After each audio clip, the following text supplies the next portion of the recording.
The Midland Shrine is about 75 acres in size. Besides the church building itself, at the back is the lookout. From there, you can have a charming panoramic view of the whole town. Most importantly, you could see the river on which the Jesuits canoed from Quebec to Midland, Ontario. The voyage from France to Canada took 3 months. After they reached Montreal, Quebec, they planned to canoe via the St. Lawrence River to Ontario.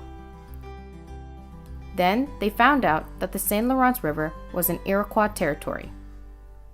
They had to detour and travel the Ottawa River through its rapids and dangerous torrents.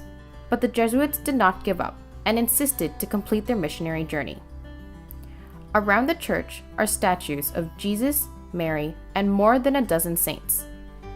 The 8 martyrs spent a total of 16 years, from 1633 to 1649, evangelizing in Canada. In fact, from the very beginning, they encountered many setbacks and obstacles before they were eventually accepted by the Huron people. 2 Jesuits with the most well-known deeds are Saint Jean de Brébeuf and Saint Isaac Jogues.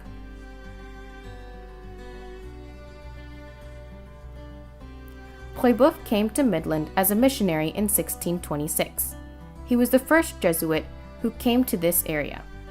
In order to better understand the Huron culture, Brébeuf spent 2 years to learn the Huron language and to familiarize himself with local customs.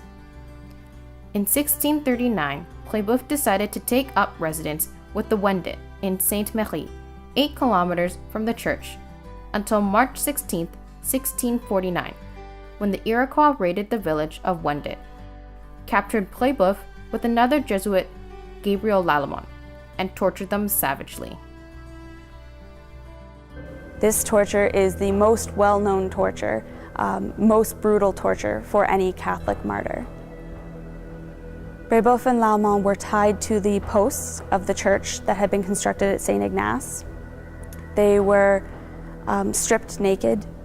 Their flesh was torn off in chunks to be consumed by the Iroquois.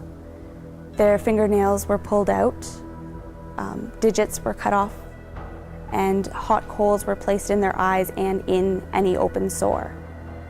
There was a mockery of baptism. They would boil hot water and pour it over the martyrs. They would also rest flaming hot tomahawks on their chests in a chain, so that way when they leaned forward, they couldn't get relief from the back, and if they leaned back, they couldn't get relief from the front. These men were tortured for 17 hours, and upon expiring, their heart was cut out, and parts of the heart were consumed by the Iroquois. In the face of such brutal torture, Brébeuf and Lallemant remained faithful to God and were fearless. Rather, they comforted the Wendat who were crying for them. Though their tongues were cut off by the Iroquois, Brébeuf and Lallemant continued to pray for peace. They prayed unceasingly until the Iroquois severed Brébeuf's lower jaw. That did not stop Brébeuf. He prayed with his eyes until he took his last breath. These 2 saints' martyrdoms was recorded by the Wendat who escaped successfully.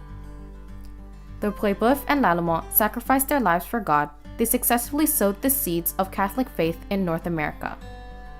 Their faith in God and persistence will be honored through the ages.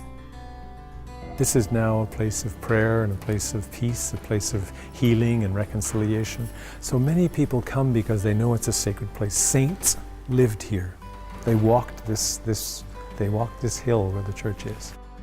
St. Isaac Jogues' statue is easily recognizable. Why? Because he has low index fingers that come from the racial contention between the Mohawk and the Huron people. In early 1640, Isaac was unfortunately captured by the Iroquois and Mohawks and was brought to New York State's Orisville. He was savagely tortured for almost 2 years. The Mohawks knew that to consecrate the Eucharist during Mass, Isaac had to use his index fingers. So they cut off both of Isaac's index fingers with a clamshell.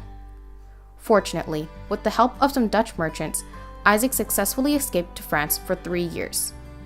Determined to complete his missionary work, Isaac insisted to return to Canada. In the end, on October 18, 1646, He died after being hit on the head by a tomahawk. He was martyred for his missionary work. Isaac's unfaltering faith and his desire to bring peace to the Huron people are honored for generations to come.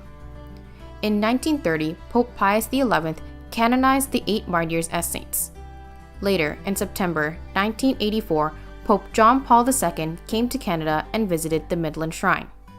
On that day, 150,000 Catholics gathered here, and the Pope prayed for the martyrs in front of the skull of Saint Jean de Brébeuf. These 8 martyrs are also Canada's patron saints.